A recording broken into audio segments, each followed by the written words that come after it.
I'd like to reserve 4 minutes for rebuttal, if I may. Hey, please watch your clock. Understood, Your Honor. Good morning, Your Honors. Jonathan Stieglitz for Appellant Daniel Torres. Thank you, Your Honors, for allowing us to give oral argument here today. May it please the Court. Mr. Torres' briefing goes through a number of matters and bases for appeal. I'm ready and able to discuss all such bases, but I will begin by focusing on the fact that the District Court erred by considering the determinations applied to Mr. Torres' receipt of benefits for emergency medical services he required under an abuse of discretion standard of review. This necessary change to the District Court's analysis alone requires vacating the District Court's decision and remanding for reconsideration by the District Court in light of the proper de novo standard of review. What would be different if it was reviewed de novo? So there are, Abati is clear that, and the case that it cites through Jebian, it seems to indicate in the Ninth Circuit that when you were, well, first of all, the District Court, all of her analysis was constantly referred to abuse of discretion. They had a reasonable basis. I think there were significant facts that, and I think that it doesn't make a difference because once when you're looking at something from a de novo perspective instead of giving... But what would change it? I think I give you that the standard would be different, but what would change it? As I understand it, our case law says, you know, if it does need to be remanded, if it's a different standard, but there's also cases that say that would be harmless because we can look at it and the same result would apply. The only case I've seen from the Ninth Circuit, which my opposing counsel has mentioned, is a case of Gross versus Paul Revere. And in that case, the District Court actually specifically discussed how, even under a de novo standard review, the court wouldn't have changed its opinion. It wouldn't have done anything differently. Here, our District Court, our judge, never was up. She didn't make that determination, and every single portion of the decision discussed abuse of discretion and giving all deference to United. So I think that Abati and the Ninth Circuit specifically says that, and then I have the quote from, actually went and I didn't put this into, from Jebian, I apologize for butchering the name. It indicates, when this is the case that Abati cites to, is now that we have clarified that de novo review is appropriate, the trial court must have an opportunity to determine whether to admit such additional evidence. So you've answered that question that basically if it's the wrong standard review, we have to send it back. But if that is not the case, can you offer us anything as to why the standard review would make a difference here, something specific as to this case, something from the record? So I think that there's significant items within the record, such as, I point to a case that I personally recently tried, an ERISA case. It was M-Surge Care versus Oxford, which happens to be also an entity that's affiliated with United, in which the language of the plan said, based off of the, I apologize. It's the same language saying based off of the law of the state, based off of the prevailing law, same language.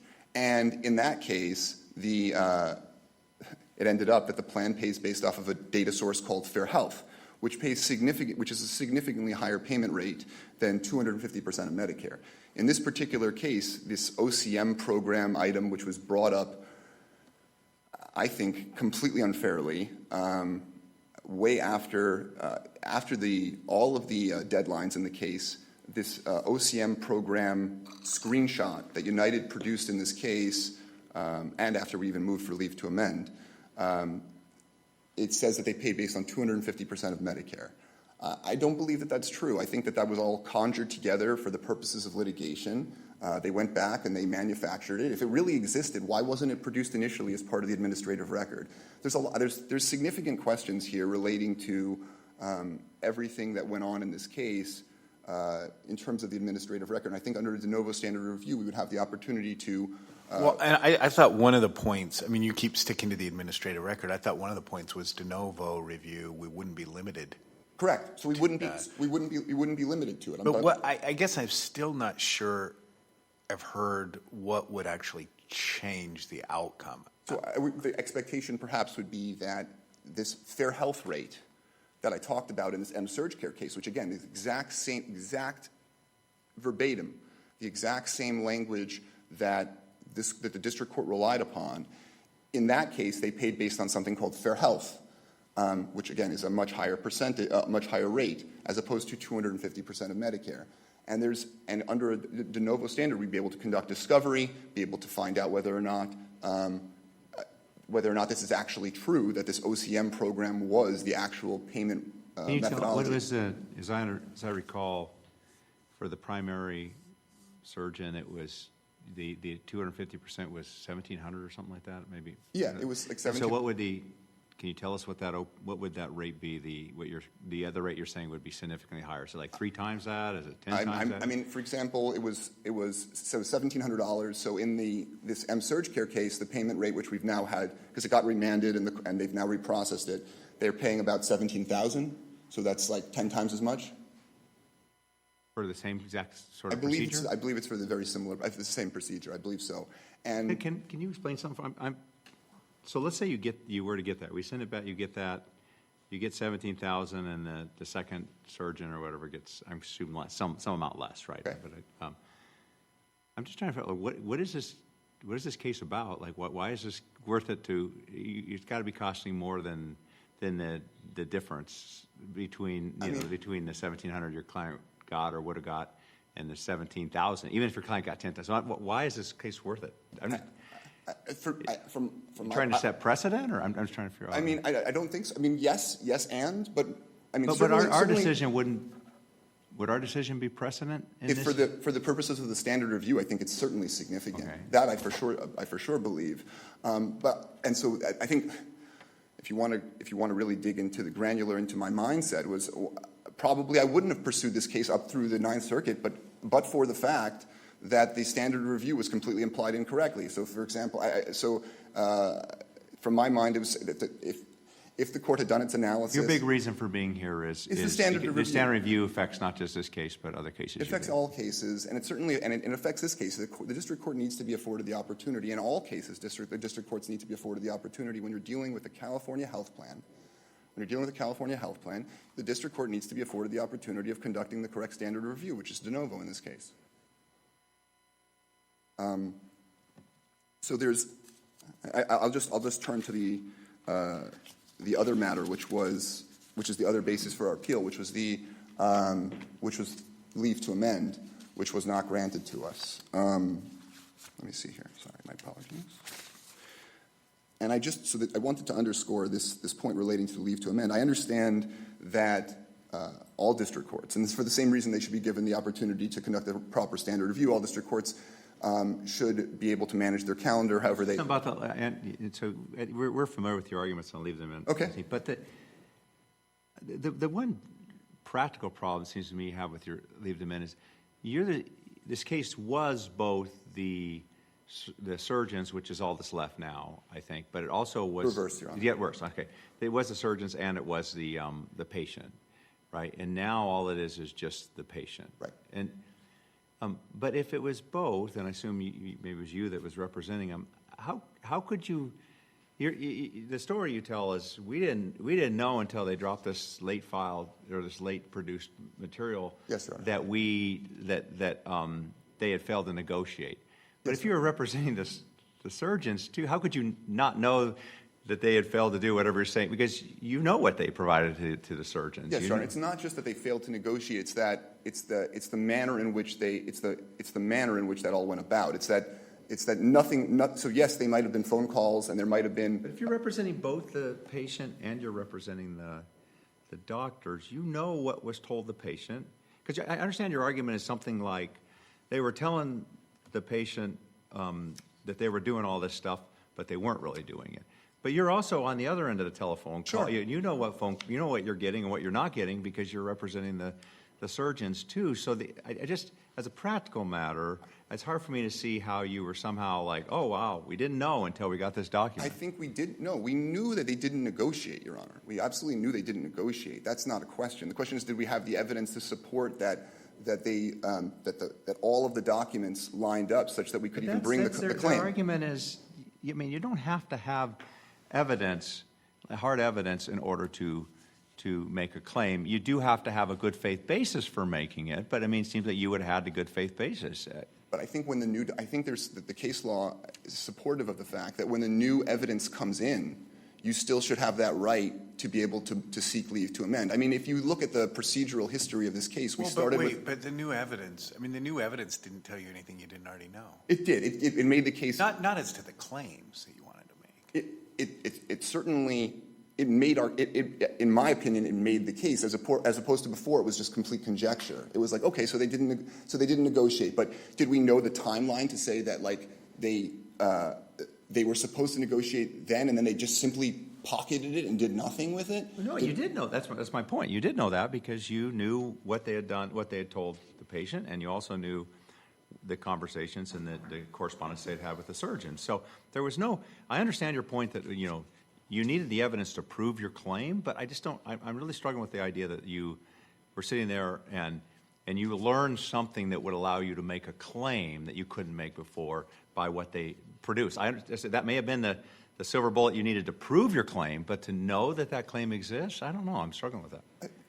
Maybe you're right, Your Honor. Maybe you're right that perhaps we could have alleged it. I'm not saying we couldn't have alleged it, and perhaps we even could have. And look, I've filed breach of fiduciary duty claims. And it's abuse of discretion. So if you concede that you could have alleged it, and the district Your court Honor, said, I've filed breach of fiduciary duty claims relating to. I've filed breach of fiduciary duty claims relating to ERISA in the central district, and they've been dismissed left and right. Until I literally had the documents, I did not believe that I was going to be able to proceed with that claim. And so once we had that evidence, then that was the time in which we then brought it. I can cite to numerous examples where I've brought breach of fiduciary duty claims, and they've been fought by United, and they've been dismissed by numerous courts. So I don't think it's so fair to put us in the position where like I'm getting these cases also dismissed, but at the same time I should still bring it. To my mind, once I have the evidence, once I have the ability to bring it, then I should bring it. But before that, to base it on the Iqbal Twombly standard has been used to dismiss so many of my claims in so many instances, and I want to reserve the rest of my time, so I'll leave over. Hear from the other side.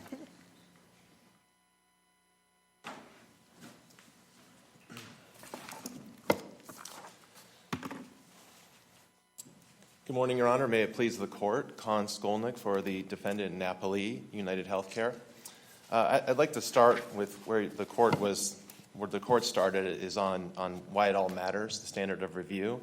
My friend was referring to the Abati case.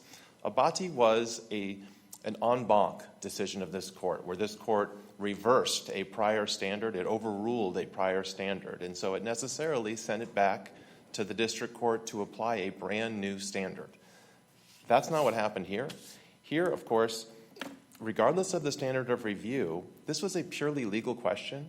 If we step back, what is the claim? The claim is not that the plan documents were somehow misapplied, or that there was coverage or not coverage for a particular surgery. Here, there's no question the surgery was covered. It was an emergency surgery. It took about 2 hours. The surgery was covered under the terms of the policy. The only question is whether the doctors are owed more money. And as Your Honor pointed out, it's not the doctors who are here. It's the patient suing essentially to recover money for the doctors. And so that's what's going on here. And the only claim is that the doctors were owed more money, and the only basis for that is under the terms of the plan. And the question under the terms of the plan is whether the plaintiff, the appellant here, has identified any... So it seems like the crux is whether or not health insurance is a form of disability insurance, falls within disability insurance. And I understand your sort of plain text argument that, most of us probably don't think of health insurance being part of disability insurance, and that was when I first came to this case and I looked at it, I thought, yeah, that kind of makes sense. But it does appear as if that's how the California courts have look at it. And there's multiple cases that say that health insurance is part of disability insurance. So if you assume for a second, I'm not asking you to concede it, but if you assume for a second that health insurance is part of disability insurance, and so it should be a de novo review, what do we do with that? I believe, on those assumptions, Your Honor, I believe that the court still can and should affirm, because the nature of the claim here is not something to which deference or discretion matters. The nature of the claim here is that the insurance company did not pay enough money.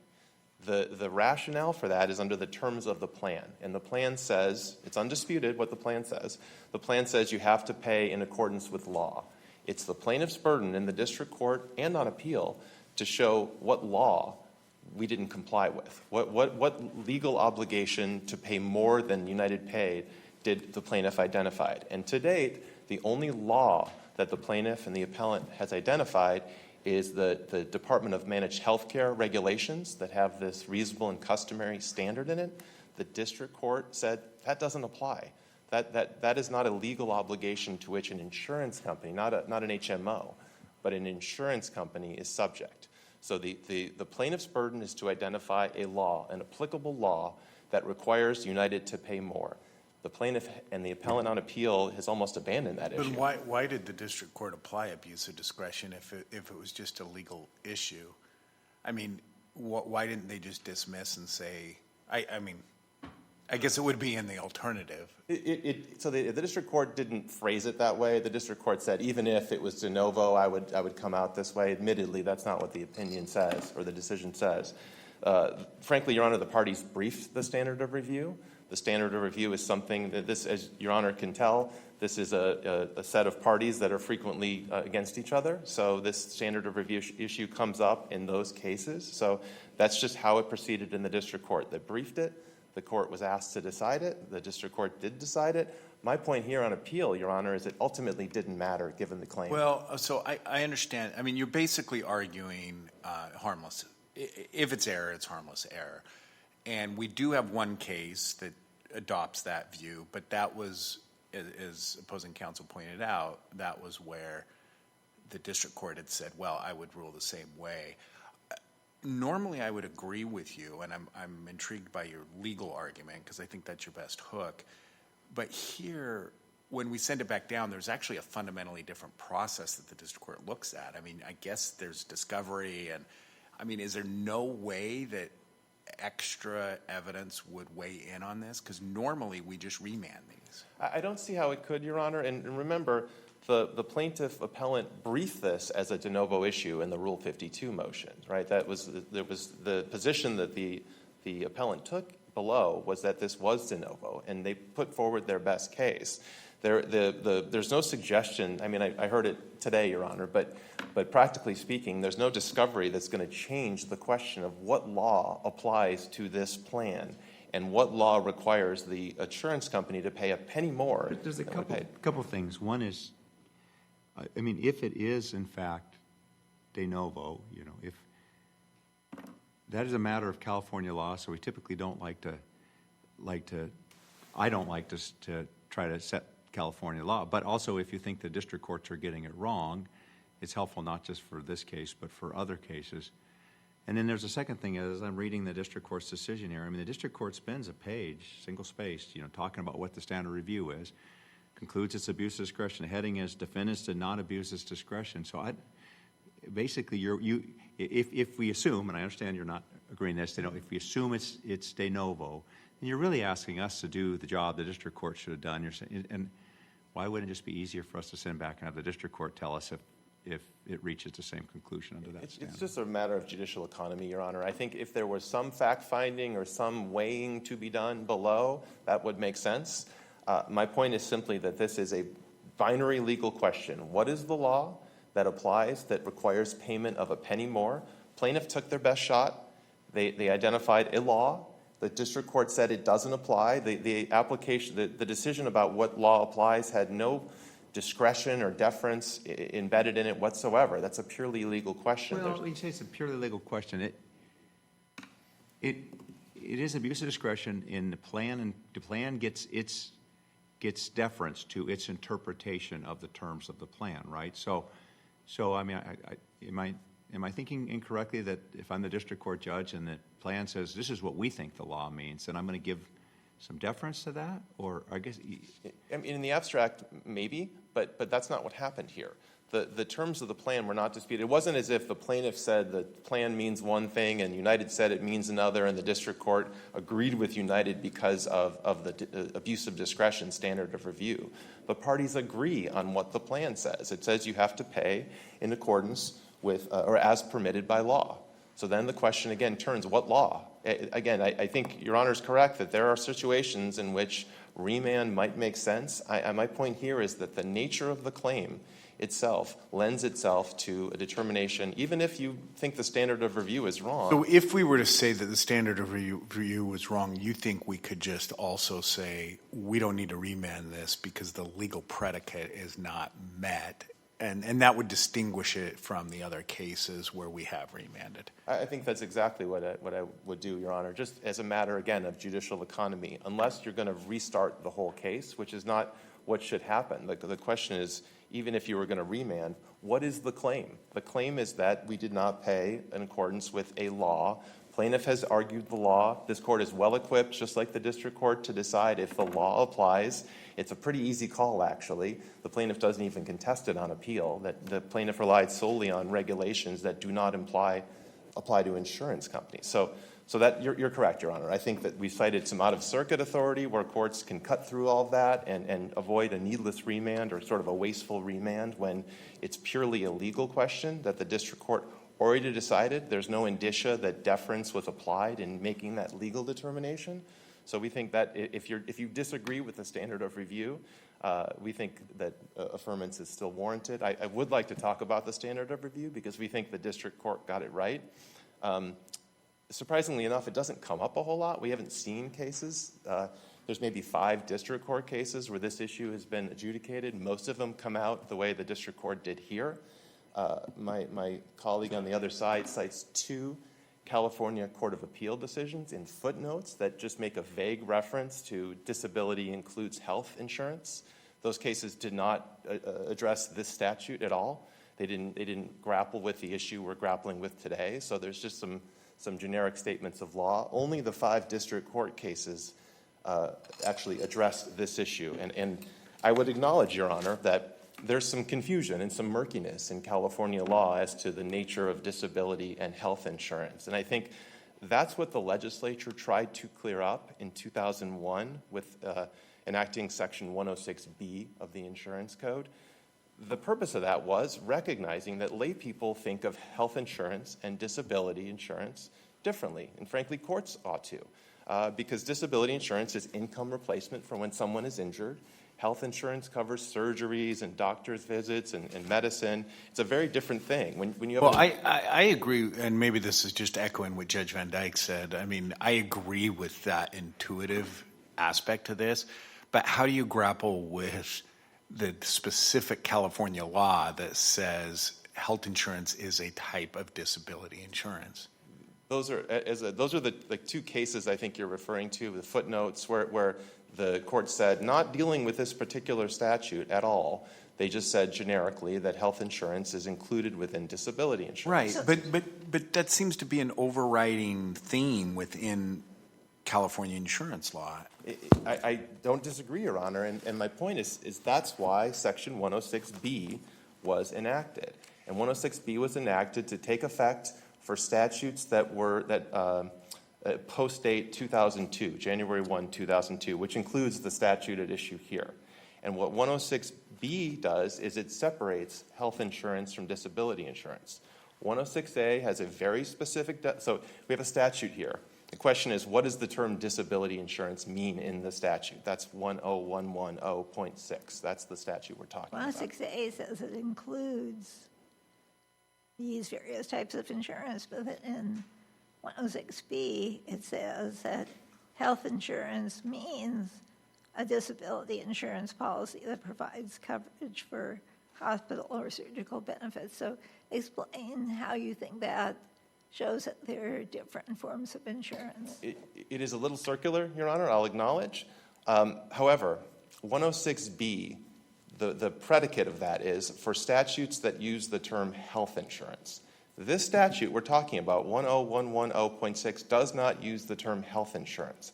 So I would argue that the specific language in 106B is not what matters.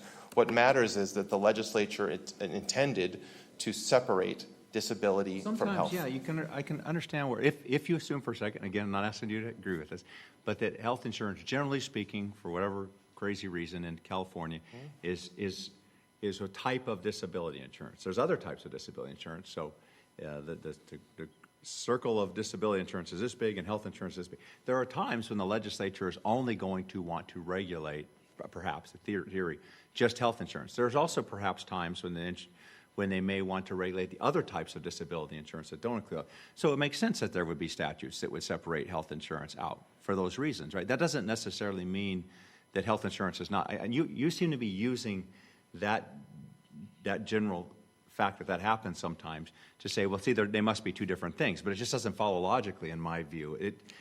Health insurance could be a subspecies of disability insurance, and there could be times when California singles out health insurance because for some reason it wants to, and the latter is not somehow evidence that the former is not true, logically. Understood, Your Honor. And I think that, again, the easiest way to resolve this case in my favor is to look at 106 again. 106, again, we have a statute here.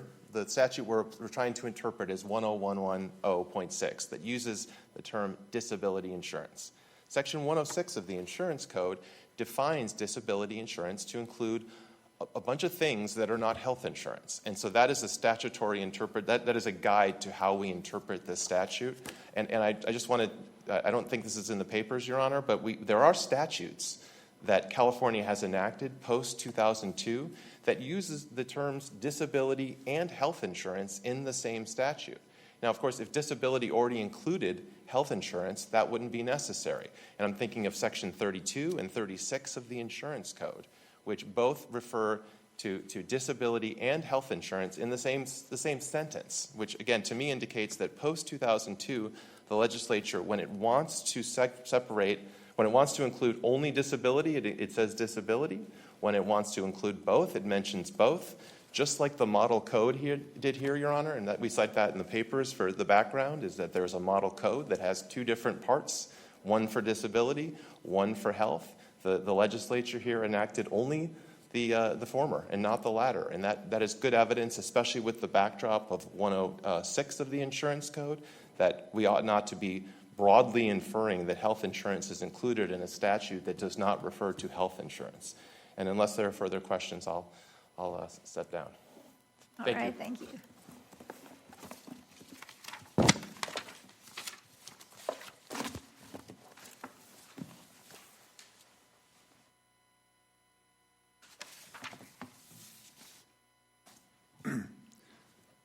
So I just wanted to touch off where he left off, where my colleague left off.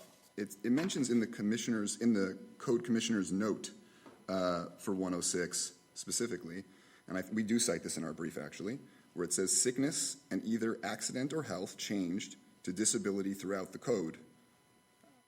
I think Your Honor's. I'm not gonna.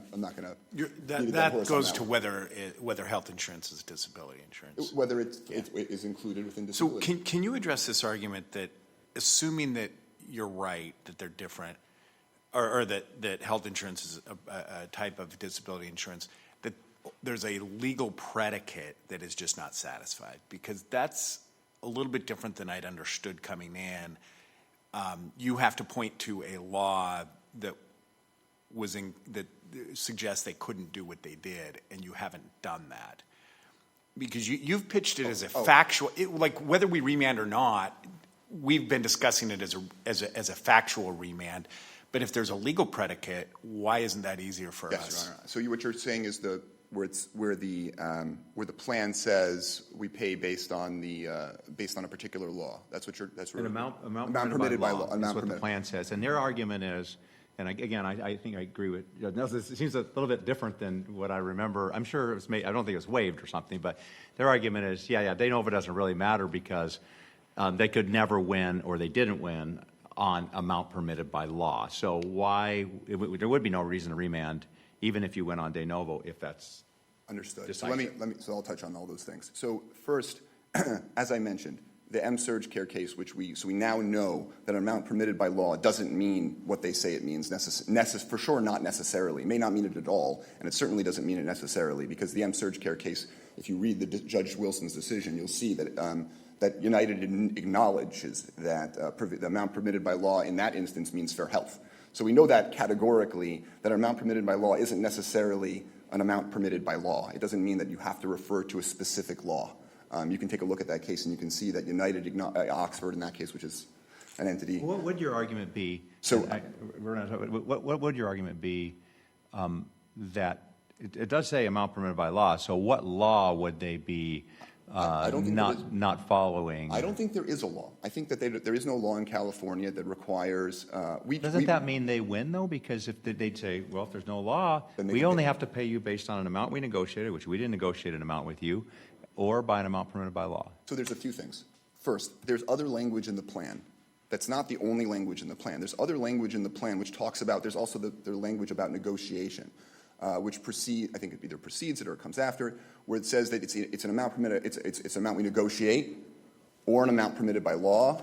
And also, there's gap fillers as well. So if there's no amount permitted by law, as a matter of contract law, you can fill the gap to say, okay, what's a reasonable amount to pay?